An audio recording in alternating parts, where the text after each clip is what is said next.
Hey there everyone, and welcome to Bill's Retro Gaming Show. On today's video, we're going to be taking a look at the latest handheld from Anbernic, the RG ARC-D. We're going to get started right after this.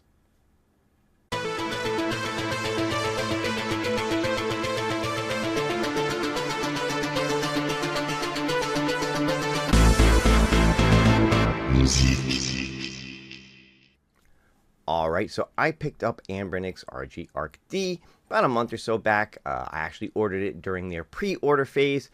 I've been enjoying it. I've been kind of putting it through its paces, playing a bunch of games on it, and it's something that I'm really enjoying, so I thought now was a good time to put a video up and tell you guys all about it. But before we dive into that, thank you so much, as always, for tuning in and checking out the video. If this is your first time on the channel, be sure to hit that subscription button, click the notification bell if you want to be notified every time I put up a new video. Don't forget to give this one a thumbs up and leave me a comment below if you want to be part of the conversation. So let's dive in and let's take a look at their website and give you some info on this, because this one actually comes in two different varieties. Let's check it out. Alright, so here we are. This is Anbernic's website. This is their product page for their new RG ARC series. And as I said, this actually comes in two different forms. You've got the ARC-D, which is the one I purchased, or you can pick up the ARC-S. Now, the difference between these two is the fact that the ARC-S is a single OS system. It only comes with Linux and runs games based on RetroArch through a Linux operating system, whereas the ARC-D is a dual system and not only comes with Linux and RetroArch, but also with Android. So you can kind of swap back and forth between the Linux OS and the Android OS on it to play games that way. And I thought for the price on this thing, it was worth picking up the dual one and playing around with both of those. Now you can see the prices here for the ARC-D. Right now they've got it back on pre-sale prices. This is about the same price that I paid when it was on pre-sale. Maybe they're running a Christmas special, not sure. But you can get the dual system for $88.99 and you can get the single system for $70.99. Great prices for a machine like this. Now, this is just with the system itself. It doesn't come with any games. I'll get into that a little bit in a minute, but I wanted to show this off too. If you go with the single system version, the ARC-S, you're going to get two different options in terms of look. You've got this black transparent look or this blue transparent look. Now, you can also pony up a little bit of extra money and have it come with a second SD card with 128 gig on it and preloaded with 4,500 games, or 256 gig on it, preloaded with about 8,000 games. It's going to cost you a little bit more for that. Again, I chose the system without the extra games. I'll get into that a little bit more as we continue on. Now, for the ARC-D, you got the option of a gray version or a black version. I picked up the gray version. Again, same thing. You could pony up for a 128 gig for a little bit more, or 256. Again, for a little bit more, 4,500 games, 8,000 games. Now, I will tell you, like before we go on, I also have this. This is Anbernic's RG 35XX. Smaller little form factor. It's got the little, kind of has that Game Boy look to it. And when I purchased this, I did get it with a bunch of games on it. Now, the games that they send you tend to be a lot of clones, a lot of dupes in there. Many Asian, Japanese only games on there.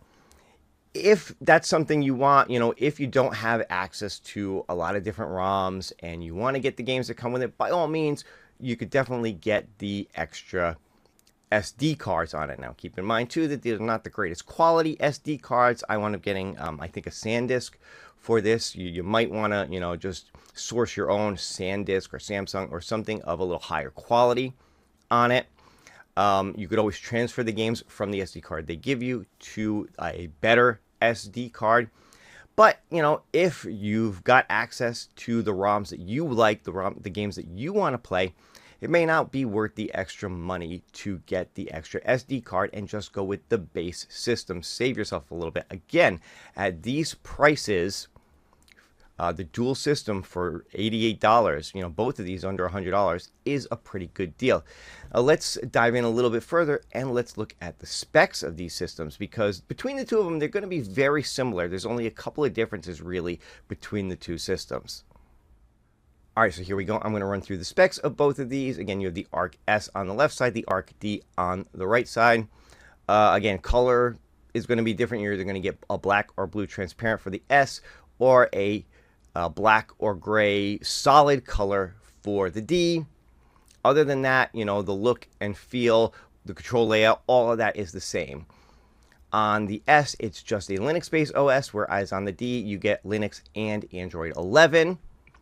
Both come with a 4-inch IPS screen, zero distance OCA, 640 by 480 resolution.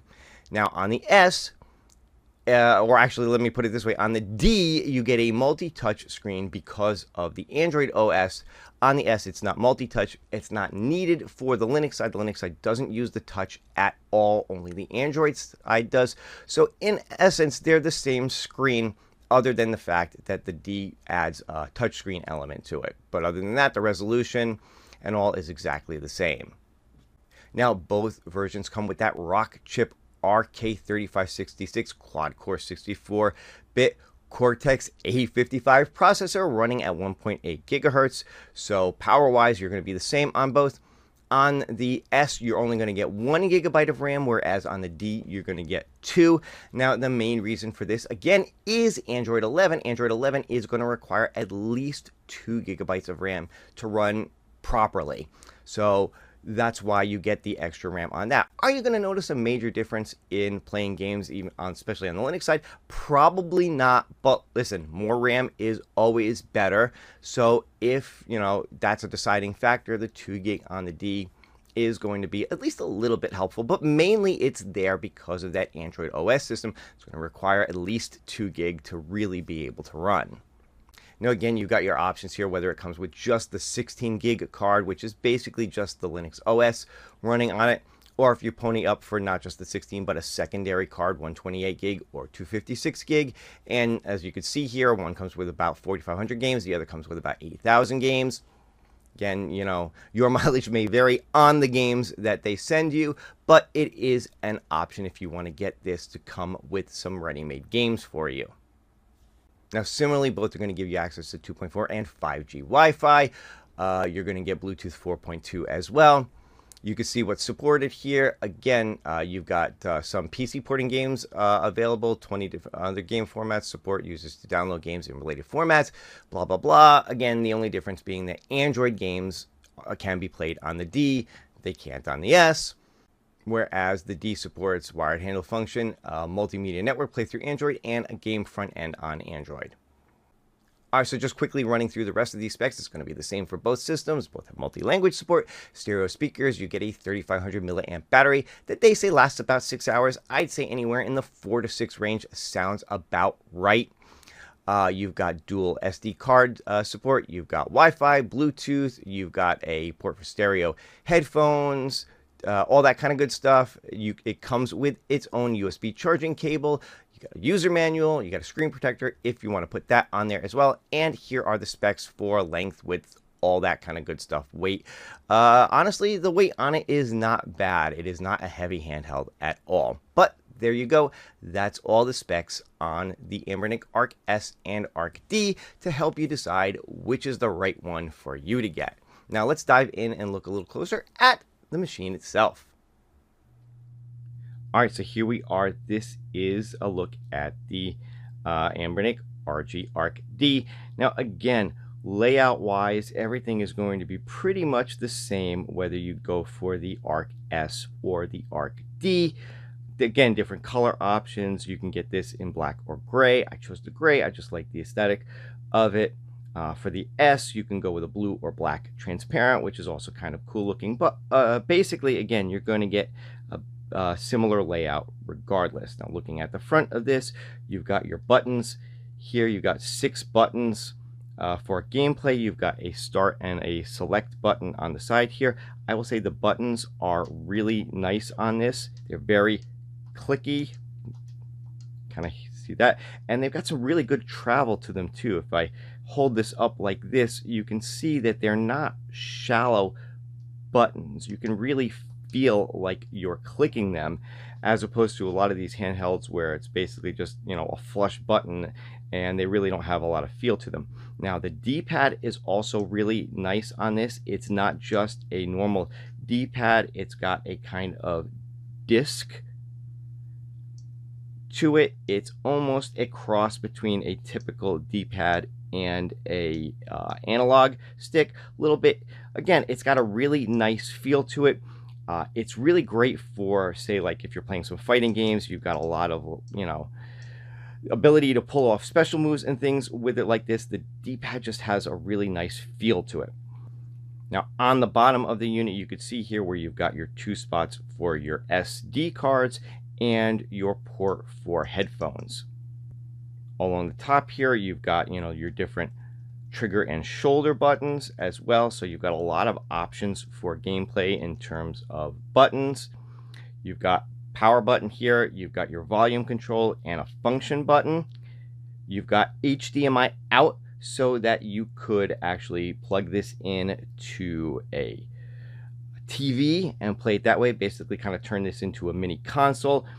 Nice that you've also got these 2 USB-C ports. One is for charging and one is for OTG. So you could actually, say, plug a controller into this to play games that way as well. So again, you could turn this into a mini console if you wanted, plug it into a TV, plug a different gamepad in here, and be able to play it that way if you so choose.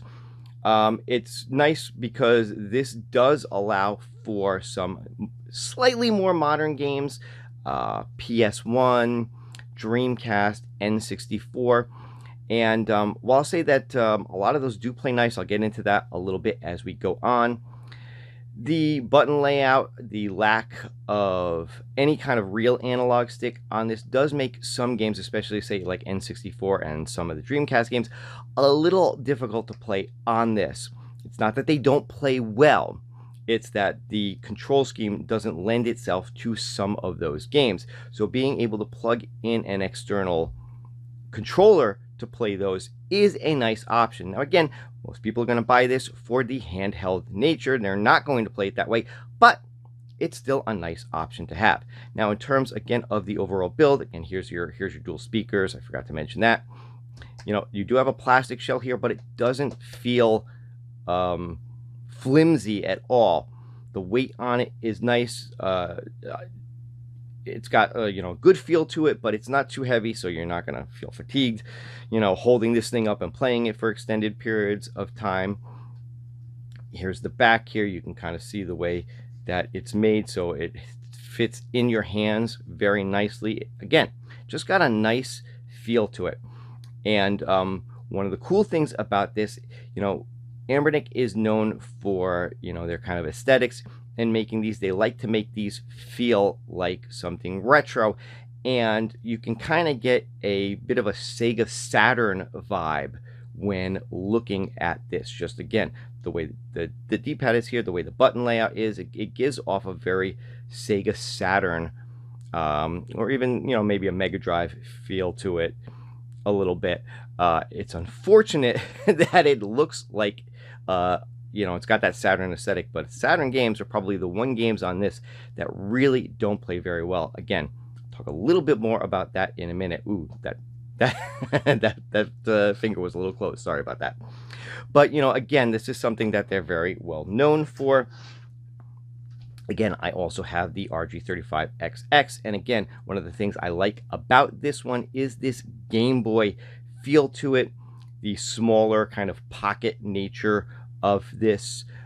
This has got a slightly less chipset in it than the ARC-D does, so I can't get some of the higher end games on this, but for taking this on the go and playing, you know, your Game Boy, Game Boy Advance, Game Gear, you know, those real handheld type games, this is a lot of fun. Whereas this will let me play some higher end games. Again, you can get up to PS1, Dreamcast, and even some N64 games to run on this. All right, so running through the menu system on this, this is on the Linux side. you've got a spot for favorites, you've got recently played games, you've got apps, and really the only apps in here are settings that you can go through. You can get access to a file manager and all kinds of different settings on this. I'm not going to go through them all, but you can kind of just see what's there. Going back, you've got RetroArch and emulation, and they are slightly different. RetroArch is going to give you access to most of the emulators. You can see I've got a bunch of stuff on here. Again, I did not pony up for the extra SD card that provides games. I put my own games that I had access to on here. You can see, again, quite a few different systems on here. Neo Geo, you've got Naomi. Again, you can see Dreamcast on here. You even got some Thomas Wave you can play. And of course, there's some N64 games on here, some PlayStation 1 games on here. So you do PSP, so you do get access to quite a few different ones. Moving over to emulator, there is a small subset of those that are on here, some of which you don't get access to through RetroArch, such as Saturn, although, again, Saturn games are the one downside to this. I have yet to get any Saturn game to play on the Linux side at all, even though, again, this has a look and feel of Saturn. The Saturn emulation on this is awful. It's the one negative thing I will say about this, is that the Saturn emulation just is not great at all, whereas all of the others really play really well. I was very pleasantly surprised at how well Dreamcast and N64 games play on this. But let's dive in and let's check a little of that out. All right, so starting off, this is Dreamcast. We're going to play a little Marvel vs. Capcom 2. This is, of course, everybody's favorite. A lot of people like showing this off on a system like this, and and you're going to forgive me because I'm playing this through the camera, so I'm going to do god-awful. Not that I'm all that great to begin with, but you can see that it actually does play really, really well. It looks good, plays good. So yeah, you could definitely get Dreamcast games to run and play really well on this. Again, sorry for all the movement and my awful playing, but I am trying to play this while looking through my camera at the same time. But just to give you a real... get my ass kicked, damn it. But yeah, this does give you kind of an idea of, again, how well a Dreamcast game would play. So let's move on and let's take a look at something on N64. All right, and here we are playing a little Cruisin' Exotica, N64. Again, N64 games are going to be a little bit hit or miss. Again, I'm playing through the camera, so here we go.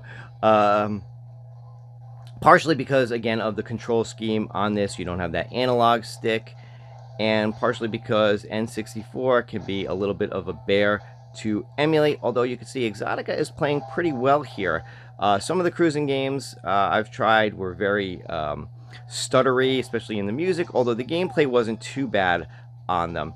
You will notice some frame skip from time to time, some drops in FPS, but I would say never to the point where the games are not fun or unplayable. I think you're going to have a lot of fun playing a lot of different N64 games on this, as long as the control scheme lends itself to this. Again, you could always plug in an external controller, but, you know, this is really designed to be held and played like I'm playing, as poorly as I'm playing it while trying to record. But, again, you get the idea. So that is Cruisin' Exotica playing on N64. And again, PS1 games, very playable on this. This is Einhinder. Always a fun little side-scrolling shoot-'em-up. And you can see how well it really plays on this. Just looks good, plays good. And, you know, PS1 games, they really didn't get into the analog sticks as much until PS2, although, you know, later in life, I believe they did sell a controller with analog sticks for the PS1. So a lot of the games, you know, will play very well on this, even with this particular control scheme. So you can definitely get some PS1 games playing well on this. But there you go. Einhinder, PS1, playing on the ARC-D. Alright, another fun one real quick that I thought would be cool to show off. This is Metal Slug 6. This is actually playing on Atomic Wave.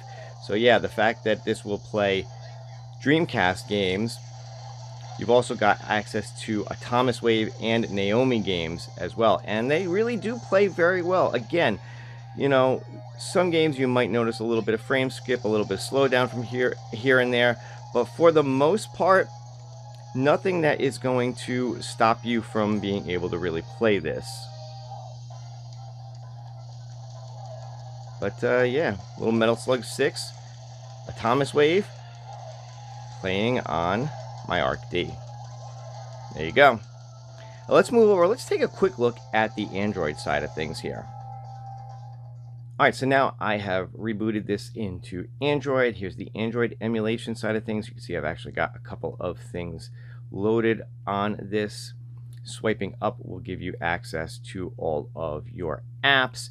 Now, one thing that is definitely missing from this is any kind of app store, like say the Google Play Store. It's not going to come pre-installed on this. Now, there are ways to get the Google Play Store on this or other download stores on this. I haven't done that yet. There are some tutorials and videos out there on how to do that. You could search those out for yourself, but I've just been looking up APKs and throwing them on here, and I'll show off a couple that I've done for that. Now, if you swipe down, you get access to here. Now, one thing that they have on here is they have a setting for getting right to your games. Clicking on that will give you this, and you can see you've got Sega Saturn, Sony PSX, Capcom. So again, a lot of the same games and things that I have set up on the Linux side are available on the Android side as well here. So again, one thing that's a little bit interesting with this, and you can see, you know, how many games I have of each. Some of them say 0 because I didn't put any on here. Have not tried a PS2 game on this yet. That would definitely be interesting. But here is Sega Saturn. Yeah, and I will tell you that trying to play Sega Saturn games, I have had no luck with it at all. Some of them either just don't play, or, yeah, see, that just kicked me right back.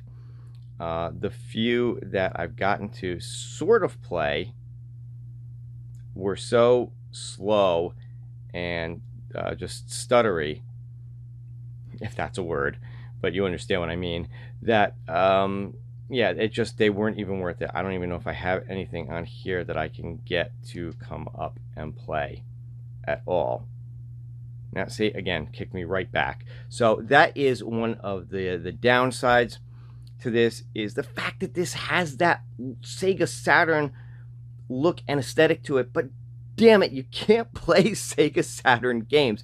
I have seen some videos of people getting some Saturn games to play on this. I had Die Hard Arcade playing on this at one point. I don't know why it's not playing now, but man, even that, it was so slow. There was so much frame skipping in it. The FPS was just maybe 10 frames per second that it wasn't even worth bothering to play.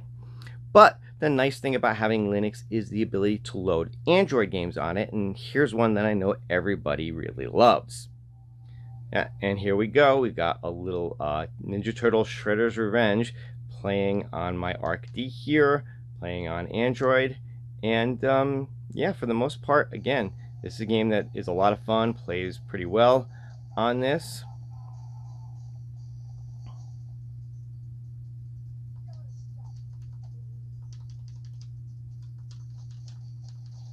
Just remember the button layout on it. Again, playing through the camera, so forgive me, but you can see that it definitely plays well, looks good, and this is just such a fun game. So to just have the option to be able to play this like this. Now, again, I have this on my Switch, so I can always play this on the go anyway, but you know, for those of you who want to have it in a different form factor, be able to kind of play, along with so many other different games. This is definitely a way to go. So there you go, little Shredder's Revenge playing on my ARC-D. Now here is another app that I've loaded on here. This is one that I really enjoy. This is Antstream Arcade. It gives you access to about somewhere in the neighborhood of 13 to 1400 different classic games. Again, you know, if you got the ROMs, you can load up a ton of these games anyway, but having access to be able to play them through legitimate means like this is also always a lot of fun. So having Antstream Arcade playing on this is pretty cool as well. I'm not going to show off any gameplay. I've shown plenty of this kind of stuff before, but you can see that, like I said, there's a lot of stuff on here, and the games play pretty well. So you may need to have Wi-Fi support wherever you are to play this, because I believe all of this is streamed online. But still, it's definitely an option. So there's things you can do on the Android side that you can't do on the Linux side, which is why it's nice to have the dual boot option. All right, so there you go. That is a look at Anbernic RG ARC-D. And I got to say that I'm having a lot of fun with this.